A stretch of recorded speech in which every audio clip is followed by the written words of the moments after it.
ચૂંટણી પંચના આદેશથી ગુજરાતમાં જે સઘન સુધારણા ઝુંબેશ એ હાથ ધરવામાં આવી છે, જેમાં 1 જનવરી 2026ની લાયકાત સંદર્ભે મુસદ્દા મતદાર યાદી આજે 19 ડિસેમ્બરના દિવસે પ્રસિદ્ધ થઈ છે. અરવલ્લી જિલ્લામાં પણ એ કામગીરી રહી છે. એમાં એન્યુમરેશન ફોર્મ, જે ગણતરી ફોર્મ આપને 14 ડિસેમ્બર સુધી પૂરા કરી લીધા હતા, જેમાં 100% ફોર્મ્સને ડિજિટાઇઝેશન એ કરવામાં આવ્યું.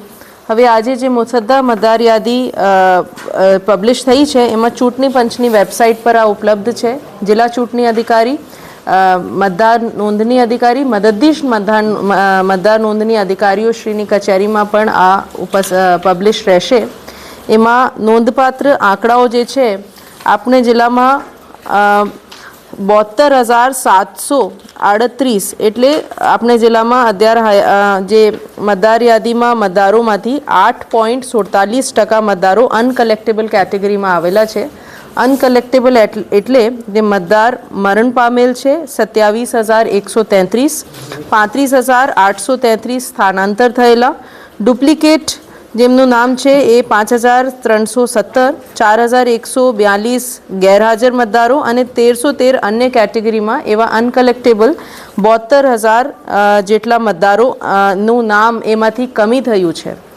હવે આજથી જે ફેઝ ચાલુ થાય છે, એમાં ક્લેમ્સ એન્ડ ઓબ્જેક્શન્સ પીરિયડ છે.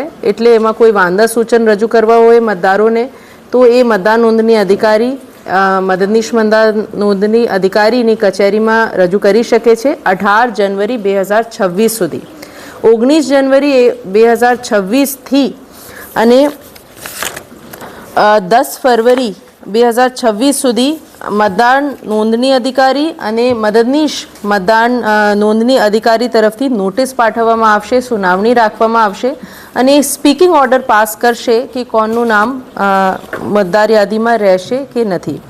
ફાઇનલી જે આખરી મતદાર યાદી પ્રસિદ્ધ થશે 17 ફરવરીના રોજ. મારી બધા મતદારોથી અપીલ છે કે જેમનું નામ એમાં રહી ગયું છે, એમના કોઈ વાંધા સૂચન હોય તો એ આપના ક્લેમ્સ એન્ડ ઓબ્જેક્શન્સ રજૂ કરી શકે છે.